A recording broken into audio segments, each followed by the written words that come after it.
আমি জানি না তোমার সেই স্বপ্নটা কি। তুমি সেই স্বপ্নের জন্য কাজ করতে গিয়ে কতটা হতাশ হয়েছ সেটা নিয়ে আমার মাথা ব্যথা নেই। সেই স্বপ্ন যেটা তুমি মনে লালন করছো সেটা যে সম্ভব, তোমাদের মধ্যে কেউ কেউ হয়তো ইতিমধ্যে বলেছে যে এটা সহজ নয়, এটা কঠিন।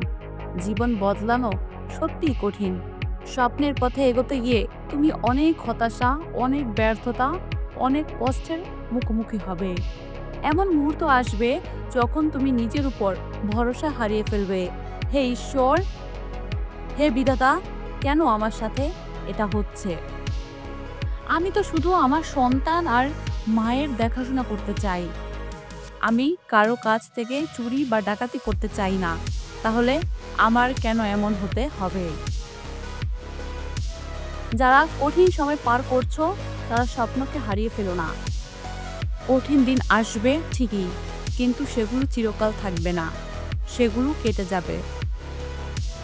মহানতা কোনো অসাধারণ, দুর্বোধ্য, অধরা বা ঈশ্বরের মতো গুণ নয়, যা শুধু আমাদের মধ্যে কয়েকজন বিশেষ মানুষই উপভোগ করতে পারে।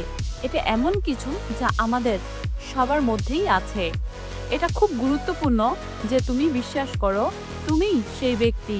বেশিরভাগ মানুষ একটা পরিবার গড়ে, জীবিকা উপার্জন করে, তারপর চলে যায়। তারা বড় হওয়া বন্ধ করে দেয়, নিজের উপর কাজ করা ছেড়ে দেয়, নিজেকে চ্যালেঞ্জ করা থামিয়ে দেয়। তারপর অনেকে অভিযোগ করে কিন্তু নিজের অবস্থা বদলাতে কিছু করতে চায় না। আর বেশিরভাগ মানুষ তাদের স্বপ্নের জন্য কাজই করে না। কেন? একটা বড় কারণ হলো ভয়, ব্যর্থতার ভয়। যদি কিছু না হয় তাহলে কি হবে? আর সাফল্যের ভয়, যদি হয়ে যায় আর আমি সামলাতে না পারি তাহলে এর ঝুঁকি নিতে চায় না। তুমি অন্যদের সাথে অনেক সময় কাটাও, তাদের পছন্দ হওয়ার জন্য অনেক চেষ্টা করো। তুমি নিজেকে চেনার চেয়ে অন্যদের বেশি চেনো। তাদের নিয়ে পড়াশোনা করছো, তাদের মতো হতে চাও, তাদের সাথে ঘুরতে চাও, তাদের মতোই হতে চাও। আর জানো কি, তাদের পেছনে এত সময় দিয়েছো যে নিজেকে জানার সময়ই পাওনি। আমি তোমাকে বলছি, নিজের সাথে সময় কাটাও। তোমার জীবন থেকে যারা হারিয়ে যায় তাদের দূরে রাখা জরুরি, যদি তুমি স্বপ্নের জীবন বাঁচতে চাও। যারা স্বপ্নের পথে ছুটেছে তাদের জীবনের একটা বিশেষ মানে আছে। যখন তুমি সঠিক মানুষ হয়ে উঠবে তখন অন্যদের থেকে নিজেকে আলাদা করা শুরু করবে। তোমার মধ্যে একটা অনন্যতা তৈরি হবে। যতক্ষণ তুমি অন্যদের অনুসরণ করবে, নকল করবে, ততক্ষণ তুমি কখনো সেরা নকলকারী হতে পারবে না। কিন্তু তুমি সেরা তুমি হতে পারো। আমি বলছি, নিজের মূল্য খুঁজে বের করো। সবাই এটা বুঝবে না, সবাই তোমার সাথে যোগ দেবে না, সবাই এই দৃষ্টি থাকবে না। এটা জানা দরকার যে তুমি একটা বিরল মানুষ।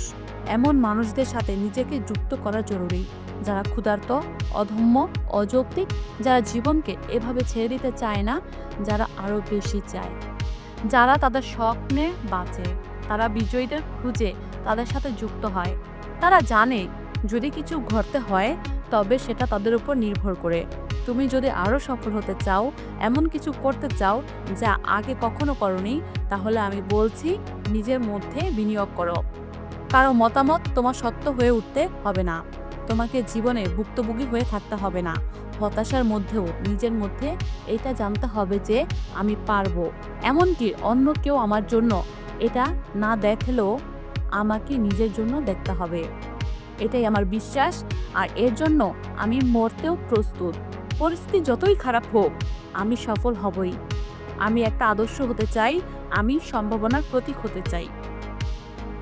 তোমাদের মধ্যে কেউ এখন পরবর্তী স্তরে যেতে চাও, আমি কাউন্সিলর হতে চাই। তুমি ইঞ্জিনিয়ার হতে চাও, আমি ডাক্তার হতে চাই। শোনো, তুমি সেই স্তরে পৌঁছাতে পারবে না। যে অর্থনৈতিক উচ্চতায় যেতে চাও সেখানে পৌঁছাতে হলে তোমার মনে বিনিয়োগ করতে হবে। তুমি বই পড়ছো না, আমি তোমাকে বলছি সম্মেলনে যাও, সময় দাও, একা থাকো, 1 ঘন্টা নিজেকে জানার জন্য সময় দাও। যখন তুমি সেই মানুষ হয়ে উঠবে যার জন্য তুমি সৃষ্ট, যার জন্য তুমি নির্ধারিত, তখন তুমি অন্যদের থেকে আলাদা হয়ে যাবে। এমন জায়গায় পৌঁছাও যেখানে কেউ তোমাকে পছন্দ না করলেও সেটা তোমাকে আর ছুবে না। কেন? কারণ তুমি তাদের খুশি করার চেষ্টা করছো না। তুমি উঠতে চাও, পরবর্তী স্তরে যেতে চাও। তোমার মনে বিনিয়োগ করো। যদি তুমি এখনো স্বপ্ন নিয়ে কথা বলো, লক্ষ্য নিয়ে কথা বলো, কিন্তু কিছু করো না, তাহলে প্রথম পদক্ষেপটা নাও, যাতে তোমার বাবা মা গর্ব করতে পারে, তোমার স্কুল গর্ব করতে পারে, তুমি লাখো মানুষের জীবন ছুঁতে পারো। আর পৃথিবী আর আগের মতো থাকবে না, কারণ তুমি এসেছিলে। কেউ তোমার স্বপ্ন কেড়ে নিতে পারবে না। প্রত্যাখ্যান আসবে, না শুনতে হবে। মিটিং ডাকবে, কেউ আসবে না। কেউ বলবে আমি আছি, কিন্তু আসবে না।